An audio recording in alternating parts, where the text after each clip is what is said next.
These Congolese women sit lost in thought after running several kilometers away from their homes to seek safety here in Uganda. Their minds seemingly preoccupied with the uncertainty caused by living a life constantly destabilized by armed attacks.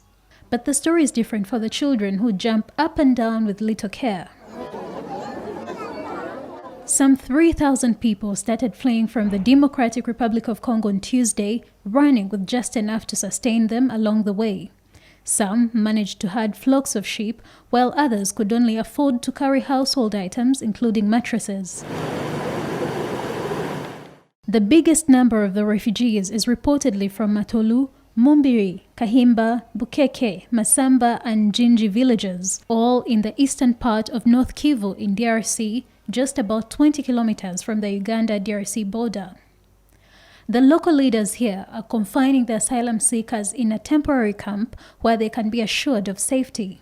We have prepared the holding ground where they will receive all the necessary assistance, including food, health, non-food items, and any other psychosocial support. The government is together with them, in fact, and we are going to do everything possible to see that at least they are okay.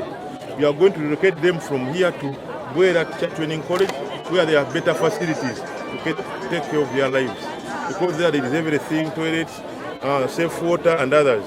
Before their relocation, these asylum seekers occupied 3 different camps at Kisembere Primary School, Kanyatsi Primary School, and Karambi headquarters. The leaders are worried about the pressure exerted on community facilities by the sudden rise in the population. One head teacher decries the deterioration of sanitation at her school in the past few days. That our sanitation is very bad because these people are using everywhere to help themselves. So the latrines, by the time they go, they will have been full. So we are failing what we can do. We are just stranded. The leaders are also keen on ensuring that the refugees are not taken in by the local residents.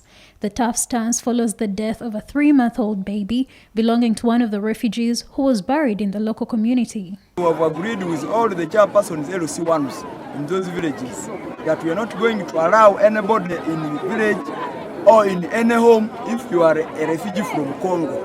They must be in one place, and we see how we can isolate them and how we can intensify the situation at the border. The Office of the Prime Minister is working with the district leadership, the United Nations High Commission for Refugees, World Food Programme and the Red Cross to offer psychosocial support. Now we are in Karambi, where we have over 3,000 asylum seekers, and we are transporting them to a holding center where they will be for some time as they get support. Majority of the refugees here are women, children and the elderly. They told CTV that people wielding machetes attacked their villages, razed homes and killed civilians. Many of them do not know the whereabouts of some of their relatives and neighbors. Everything is under plan, UPDF and our brothers in Congo have already planned everything. Within a few days, the situation will normalize. Lieutenant Walusimbi blames the unrest on ADF rebels and says Ugandan authorities will use intelligence to detect the perpetrators. In southwestern Uganda, Kisoro district has also seen an influx in the number of asylum seekers in the past few days.